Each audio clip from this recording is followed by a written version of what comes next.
Pada slide ini kita akan membahas tentang komponen-komponen yang terdapat pada mesin scrap, khususnya pada jenis mesin scrap tipe horizontal atau shaper. Komponen pertama yakni meja mesin, di mana meja mesin ini berfungsi untuk tempat benda kerja atau dudukan penjepit benda kerja atau ragum. Meja kerja pada mesin scrap ini dapat bergerak secara horizontal ke kiri dan ke kanan, serta dapat bergerak secara vertikal, naik ataupun turun. Pergerakan meja pada mesin scrap ini dapat dilakukan secara manual ataupun secara otomatis. Pergerakan secara manual dapat dilakukan dengan memutar engkol hantaran melintang yang ada di sini. Kemudian pergerakan otomatis dari meja biasanya dilakukan dengan memutar tuas yang ada di atas engkol hantaran ini pada pilihan otomatis. Kemudian komponen kedua dari mesin scrap yakni ram atau biasa disebut sebagai lengan. Fungsi dari ram pada mesin scrap yakni memegang eretan pahat, di mana pada eretan pahat itu terdapat tempat kedudukan dari pahat potong. Ram akan melakukan gerakan bolak-balik dan akan mengakibatkan pahat akan melakukan gerakan pemotongan terhadap benda kerja. Pada ram terdapat pengatur kedudukan ram, biasanya berfungsi untuk mengatur kedudukan pahat terhadap benda kerja. Jadi seperti ini. Misalnya panjang langkah dari pahat sudah ditentukan, namun kita ingin menyeimbangkan antara kedudukan pahat di depan benda kerja dan kedudukan pahat di belakang benda kerja. Kedudukan pahat yang ideal di depan benda kerja yakni 6 mm dan kedudukan pahat pada saat pahat mundur paling jauh yakni 12 mm dari benda kerja.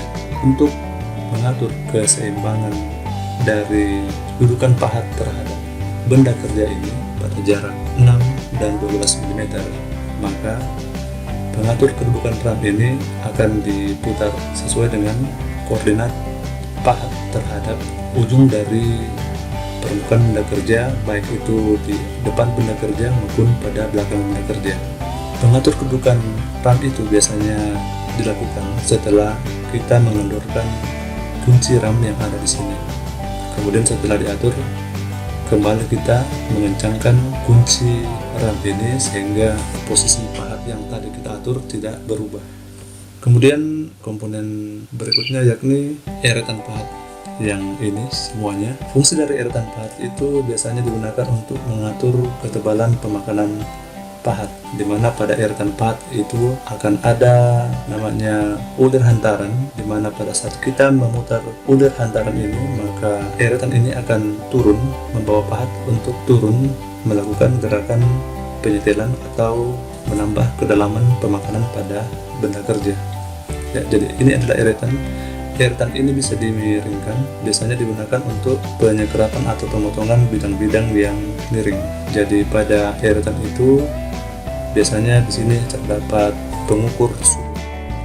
Jadi jika kita memutar eretan ini berapa derajat, kita dapat melihat besarnya sudut pemutaran itu pada skala yang terdapat di sini. Kemudian komponen berikutnya yakni tuas kecepatan. Tuas kecepatan ini biasanya digunakan untuk mengatur atau memilih besarnya kecepatan langkah ram untuk bergerak maju mundur selama proses pemotongan, di mana satuan kecepatan ini langkah per menit. Kemudian komponen berikutnya yakni dial panjang langkah yang ada di sini. Dial panjang langkah biasanya digunakan untuk mengatur panjang pendeknya langkah pahat atau ram sesuai dengan panjang benda kerja yang disetrap. Jadi kegunaan dari dial panjang langkah itu untuk memastikan bahwa panjang langkah dari pahat ini lebih besar dibanding panjang benda kerja, sehingga seluruh benda kerja dapat dipotong dengan baik, walaupun panjang langkah itu harus dibatasi dengan ketentuan-ketentuan di mana panjang langkah maksimum pahat melewati bagian depan benda kerja atau B adalah 6 mm dan posisi langkah maksimum pahat pada bagian belakang benda kerja atau A yakni 12 mm. Kemudian komponen berikutnya yakni tuas penggerak ram yang ini. Fungsi dari tuas penggerak ram ini yakni untuk menggerakkan ram mesin pada proses pemotongan benda kerja. Jadi jika tuas ini kita tarik, maka ram akan bergerak. Jika tuas ini kita dorong ke belakang, maka ram ini akan berhenti. Kemudian komponen berikutnya dari mesin sekrap yakni dial hantaran yang ini. Dial hantaran biasanya berfungsi untuk menentukan berapa besar fitting dari meja kerja, yakni berapa pergeseran meja kerja dalam satuan milimeter setiap satu langkah gerakan dari ram ini maju dan mundur. Jadi dial hantaran ini biasanya digunakan untuk menentukan tingkat kehalusan pemotongan pahat terhadap benda kerja. Jadi secara real dapat kita lihat komponen ini pada mesin yang ini, dimana ini adalah pengatur kedudukan ram, ini adalah kunci ram, ini adalah ram, ini adalah eretan pahat, dimana di atasnya adalah kulir hantaran, ini adalah pemegang pahat, ini adalah meja mesin, ini adalah dial hantaran untuk kehalusan pemotongan, dan di sini juga ada dial untuk mengatur panjang langkah. Kemudian yang ini adalah tuas penggerak ram untuk menggerakkan lengan ini. Kemudian yang dua ini merupakan tuas untuk memilih kecepatan langkah dari ram ini. Adapun jenis-jenis operasi pengerjaan yang dapat dilakukan pada mesin sekrap ada 5. Yang pertama, penyekrapan sisi permukaan horizontal atau facing, di mana fungsi dari penyekerapan ini untuk meratakan permukaan bagian atas dari benda kerja, di mana tingkat kehalusan dari permukaan hasil pemotongan tergantung dari besarnya feeding atau pergeseran meja ini. Setiap pergerakan maju mundur dari ram, setiap langkah pergerakan dari ram, tingkat kehalusan ini biasanya diatur oleh dial hantaran yang ada di sini. Kemudian jenis penyekerapan yang kedua yakni penyekerapan sisi vertikal. Sama dengan penyekerapan sisi horizontal, namun pada penyekerapan sisi vertikal yang akan diratakan adalah sisi samping permukaan benda kerja. Dengan gerakan meja akan bergerak naik. Kecepatan atau tingkat kehalusan dari proses penyekerapan ini juga diatur oleh dial hantaran, di mana semakin kecil feeding yang diberikan, maka semakin halus permukaan benda kerja yang dihasilkan. Kemudian jenis operasi pengerjaan yang ketiga yakni penyekerapan sisi bersudut. Kita dapat lihat dari ilustrasi ini, penyekerapan ini bertujuan untuk membentuk sisi bersudut pada benda kerja seperti ini, di mana eretan pahat akan dimiringkan sesuai dengan besar sudut yang akan dikerjakan. Kemudian jenis operasi pengerjaan berikutnya yakni penyekerapan permukaan cembung atau cekung. Pada proses penyekerapan ini tergantung dengan bentuk pahat yang digunakan, di mana pada bagian ujung pahat biasanya diberikan radius dengan jari-jari sesuai dengan tingkat kehalusan kontur permukaan yang diinginkan. Kemudian jenis operasi pengerjaan yang dapat dilakukan pada proses penyekerapan yakni proses penyekerapan alur atau pembuatan slot seperti ini, di mana penyekerapan ini bertujuan untuk membentuk alur atau slot pada permukaan benda kerja, baik itu alur dalam maupun alur luar. Pahat yang digunakan adalah pahat alur dengan lebar maksimum pahat sebesar lebar alur benda kerja yang diinginkan. Biasanya proses penyekerapan alur digunakan pada proses pembuatan alur pasak, baik itu alur pasak pada bagian luar ataupun alur pasak dalam. Pahat yang digunakan pada proses penyekrapan merupakan pahat dengan tipe single point cutting tool, yakni pahat yang hanya memiliki satu mata sayatan. Pahat pada proses penyekrapan sama dengan pahat yang digunakan pada proses pembubutan. Perbedaannya hanya pada dimensi pahat, di mana pahat pada proses penyekrapan memiliki dimensi yang lebih besar dibanding pahat yang digunakan pada proses pembubutan, karena pada proses penyekrapan pahat itu harus kuat karena gaya pemotongan yang dilakukan itu sangat besar. Kemudian pahat sekrap yang sering digunakan untuk pemotongan permukaan adalah pahat jenis kasar dan pahat netral, baik itu pahat kiri maupun pahat kanan. Jadi ini adalah geometri pahat sekrap seperti yang saya ungkapkan tadi, bahwa pahat atau geometri pahat sekrap serupa dengan geometri pada pahat bubut, di mana pada pahat itu ada beberapa sudut yang sama, yakni sudut bebas, sudut potong, back rack, side rack, dan lain sebagainya.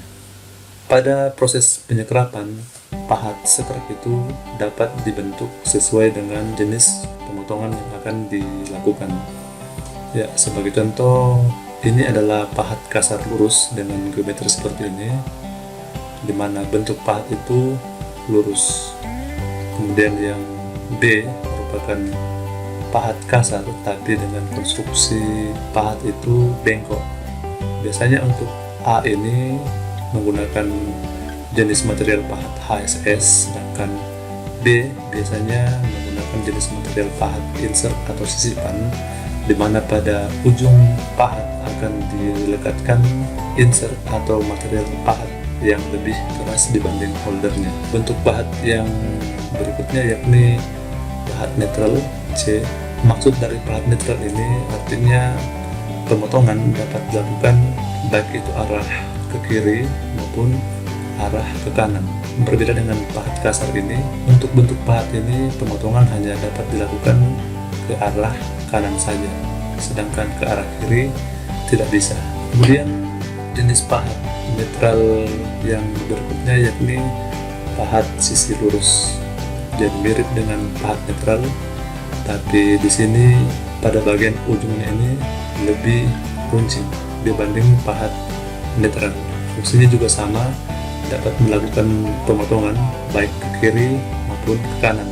Pada jenis pahat sisi lurus ini, feeding yang diberikan itu harus kecil karena bentuk dari ujung pahat ini sangat sempit dibanding dengan pahat sisi lurus ini, di mana ujungnya itu lebar, sehingga feeding yang diberikan pada meja kerja untuk pahat ini biasanya besar karena bentuk pahat ini yang memotong benda kerja itu sangat lebar. Kemudian jenis pahat E merupakan pahat kasar sisi, yang ini yang digunakan untuk memotong benda kerja pada sisi samping secara vertikal. F ini merupakan pahat kasar yang bengkok, sama seperti pahat kasar yang di sini, di mana pada ujung dari pahat ini akan dipasang insert atau sisipan yang memiliki material yang lebih keras dibanding pemegang pahat. Kemudian jenis pahat berikutnya yakni pahat alur, yang biasanya digunakan untuk membuat alur pada permukaan benda kerja, apakah itu pahat alur rata maupun alur yang memiliki kontur radius seperti ini. Kemudian pada proses penyekrapan, hal yang harus diperhatikan yakni teknik pemasangan pahat pada tool post atau pemegang pahat. Di sini kita lihat bahwa pahat pada proses penyekrapan itu harus dipasang pada rumah ayun kira-kira 30 sampai 40 mm keluar dari rumah ayun ini. Jadi ini adalah panjang pahat maksimum. Jika panjang pahat lebih besar dari 30 sampai 40 mm, maka pahat akan cenderung lentur dan bergetar, bahkan bisa patah. Untuk penyekrapan alur, khususnya alur dalam proses penyekrapan, biasanya memerlukan holder atau pemegang pahat seperti ini. Pada bagian ujung holder ini akan dipasangi pahat alur seperti ini. Kemudian pahat akan dipegang pada toolpost seperti ini. Kemudian bidang pemegang pahat ini diikat dengan mur pada rumah pahat. Jadi masih ada batangan yang harus ditambah di sini. Jika alur dalam yang akan dipotong itu cukup dalam atau cukup panjang, maka pemegang pahat ini harus dibuat dengan menggunakan bahan yang tidak mudah lentur, sehingga pada saat proses pemotongan alur dalam, pahat ini tidak bergetar atau melentur, sehingga alur yang dibuat itu dapat menghasilkan alur yang baik sesuai yang diinginkan.